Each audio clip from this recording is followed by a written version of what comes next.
Good morning students, welcome to online classes. देखिए, आज अपना टॉपिक है सेनापति द्वारा रचित पद्यांश की सप्रसंग व्याख्याएं। कि कवि सेनापति ने सलेस अलंकार के माध्यम से सभी ऋतुओं का बहुत ही मनोहारी वर्णन किया है। पहले पद्यांश में कवि सेनापति ने वसंत ऋतु का मनोहारी रूप से वर्णन किया है। वसंत ऋतु को राजा की चतुरंगिणी सेना के समान माना है। दूसरे पद्यांश में कवि सेनापति ने ग्रीष्म एवं वर्षा ऋतु का बहुत ही चमत्कारी प्रयोग किया है। और तीसरे पद्यांश में वर्षा ऋतु का वर्णन किया गया है। आज अपन पढ़ते हैं सेनापति द्वारा रचित पद्यांश की आखिरी सप्रसंग व्याख्या। किसी भी पद्यांश की सप्रसंग व्याख्या करने से पहले उस पद्यांश को ध्यानपूर्वक पढ़ना होगा और पढ़ने के बाद में ये पंक्तियाँ किस कवि के द्वारा रचित हैं उस कवि का नाम लिखना होगा और इसमें मुख्य रूप से किस बात पर बल दिया गया है इसी आधार पर पद्यांश का प्रसंग लिखना होगा।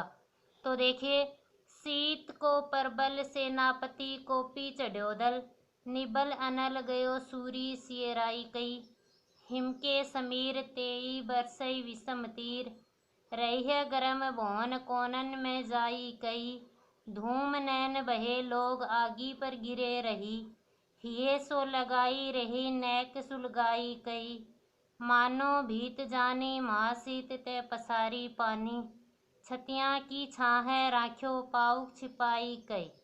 पद्यांश को ध्यानपूर्वक पढ़ने के बाद में अपन को पता लगा है कि ये कवि सेनापति के द्वारा रचित है, क्योंकि इसमें कवि का नाम दिया हुआ है। अब सेनापति द्वारा रचित किस पद्यांश से लिया गया है? ऋतु वर्णन पद्यांश से लिया गया है यह प्रसंग। तो इसमें मुख्य रूप से किस शीत को परबल सेनापति, अर्थात इसको पढ़ने के बाद में पता लगा है कि ये शीत ऋतु से संबंधित पद्यांश है, क्योंकि सेनापति ने सभी ऋतुओं का ही वर्णन किया है। हिंदी साहित्य में अनूठा भंडार माना गया है कवि सेनापति के ऋतु वर्णन को। तो देखिए इसका प्रसंग, प्रस्तुत पद्यांश कवि सेनापति द्वारा रचित ऋतु वर्णन से लिया गया है। इसमें कवि ने शिशिर ऋतु का सुंदर वर्णन किया है। शिशिर ऋतु या फिर शीत ऋतु का बहुत ही सुंदर वर्णन किया है। अब देखिए प्रसंग के बाद में इस पद्यांश की व्याख्या। शीत को, शीत का अर्थ होता है शीत ऋतु या शिशिर ऋतु। कऊ परबल की अधिक, सेनापति कोप्यु, कोपी का अर्थ होता है प्रकोप, चढ़्यो दल सेना। कि कवि सेनापति वर्णन करते हुए कहते हैं कि शिशिर ऋतु में सर्दी की अधिकता का प्रकोप सब ओर फैल जाता है। शीत ऋतु की शक्तिशाली सेना सभी पर चढ़ाई कर लेती है, अर्थात प्रकृति पर सभी प्राणियों को शीत ऋतु का भय रहता है। निबल, निबल का अर्थ होता है कमजोर। अनल आग, गयऊ जाता है, सूरी सूर्य, सियराई ठंडा कई। कि शीत ऋतु में आग भी कमजोर पड़ जाती है और सूर्य भी ठंडा हो जाता है। कि शीत ऋतु की अधिकता के कारण ताप है, आग का ताप है वो भी सहन करने योग्य हो जाता है और सूर्य का ताप है वो भी सहने योग्य हो जाता है। हिम के समीर, हिम का अर्थ होता है बर्फ, समीर हवा, तेई बरसई जैसे बरसते हो, विषम, विषम का अर्थ होता है पहनने या नुकीले तीर।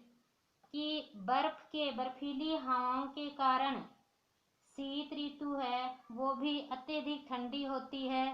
कि हिम, शीत ऋतु की बर्फीली हवा इस तरह चलने लगती है कि जैसे पैने तीर बरस रहे हो, अर्थात तीखी नुकीली हवाएं चलने लगती हैं। रही है गरम भवन, भवन भवन कोनन मई जाई कई। कि जैसे गर्म हवा भी भवनों के कोनों में जाकर छुप जाती है, अर्थात बाहर यदि शीत ऋतु की लहर चल रही हो तो कमरों के अंदर जाते हैं तो हमें भी गर्म महसूस होता है, मानो हवा भी गर्म कोने ढूंढ रही हो। ऐसा प्रतीत होता है। धूम धुआं नैन आँखों से बहती रहते हैं। लोग आगी पर गिरे रहे कि लोग आग पर गिरे रहते हैं, अर्थात आग को चारों ओर से घेर कर बैठे रहते हैं और आँखों से आंसू बहते रहते हैं। फिर भी लोगों का मन आग को छोड़ने का नहीं करता है। हिये हृदय सौं लगाई, हृदय से लगाकर रही नेक सुलगाई के, कि लोग आग को सुलगाकर बार बार अपने हृदय से लगाए रहते हैं, अर्थात निरंतर आग के अति निकट बैठकर छाती को गरमाते रहते हैं। लोग आग को छोड़ने का नाम ही नहीं लेते, आग को घेरकर चारों तरफ बैठे रहते हैं, क्योंकि शीत ऋतु में आग का ताप सूर्य का ताप भी सहने योग्य हो जाता है। मानो बीत जानी महाशीत तई पसारी पानी। हाथ, पानी का अर्थ होता है हाथ। कवि सेनापति कहते हैं कि मानो भीत की भयभीत जाने होकर महाशीत अत्यधिक सर्दी से तई पसारी पानी, लोग अपने हाथ फैलाकर, कवि सेनापति कहते हैं कि मानो सर्दी से अत्यधिक भयभीत होकर लोग अपने हाथ फैलाकर आग को अपनी छाती की छाया में चिपका कर रखते हैं। छतियाँ की छाहे राख्यो पाउक छिपाई, कि अपनी छाती के आग को चिपका कर रखते हैं, अर्थात छिपा कर रखते हैं। कि अर्थ यह है कि लोग हाथ फैलाकर आग सेकते हैं, छाती और शरीर को तपाते हैं, मानो आग सर्दी से भयभीत रहती है, इसलिए लोग अपने हाथ फैलाकर उसकी रक्षा करते हुए उसे अपनी छाती की छाया में छिपा कर रखते हैं, ताकि आग की शीत से रक्षा हो सके। अर्थात लोग शीत ऋतु से बचने के लिए आग का सहारा लेते हैं। कि जैसे शीत ऋतु है, शरद हवाएं हैं, वो आग से मानो डर रही हो। कवि सेनापति ने इस कविता में शीत ऋतु का बहुत ही मनोहारी रूप से वर्णन किया है कि शीत या शिशिर ऋतु में सर्दी का अत्यधिक प्रकोप फैल जाता है, मानो वह दल बल के साथ आक्रमण कर लेता है। इस कारण आग भी कमजोर प्रतीत होती है। शिशिर में सूर्य का ताप कमजोर पड़ जाता है, वह चंद्रमा के समान तेजहीन हो जाता है। हवा भी शीत से बचने के लिए मानो बड़े भवनों के अंदर कोनों में छिप जाती है। शीतकाल में बर्फीली हवा पैने तीरों की तरह चलने लगती है और लोग शीत से बचने के लिए अनेक उपाय करते हैं। कुछ लोग आग जलाकर उसके चारों ओर घेरा बनाकर बैठ जाते हैं और छाती को गरमाते रहते हैं, मानो वे अपने हृदय में आग को छिपाए रखते हैं और इसे शीत के प्रकोप से बचाते हैं। आग का सेवन करते समय धुआं लगने से नेत्रों में आंसू बहने लगते हैं, फिर भी लोग आग के घेरे में रहते हैं। शीत ऋतु ऐसा है जो अपने दल बल के साथ सब पर आक्रमण कर लेता है। इसके कारण से सूर्य, आग, हवा आदि सभी पराजित हो जाते हैं। इस प्रकार कवि सेनापति ने शीत ऋतु का बहुत ही सुंदर तथा अलंकृत वर्णन किया है।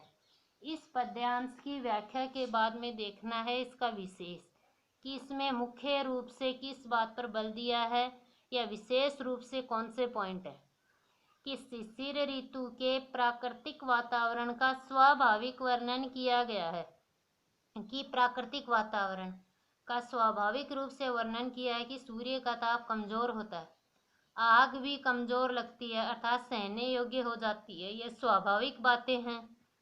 सर्दी से आग का ताप कमजोर पड़ना, सूर्य का तेज कम लगना और लोगों द्वारा आग को छाती से चिपका कर रखना आदि वर्णनों में उक्ति चमत्कार है। तीसरा है अनुप्रास, उत्प्रेक्षा, मानवीकरण अलंकारों का प्रयोग किया गया है। कि कई शब्द ऐसे हैं जिनमें वर्णों की आवर्ती बार बार होने के कारण अनुप्रास अलंकार का प्रयोग हुआ है। मानो, जानो आदि शब्दों के कारण इस पद्यांश में उत्प्रेक्षा अलंकार का प्रयोग हुआ है। और प्रकृति से संबंधित वर्णन होने के कारण इसमें मानवीकरण अलंकार का प्रयोग किया गया है। थैंक्स। आप हमारी ऑनलाइन क्लास को स्टेप बाय स्टेप पढ़ते रहना।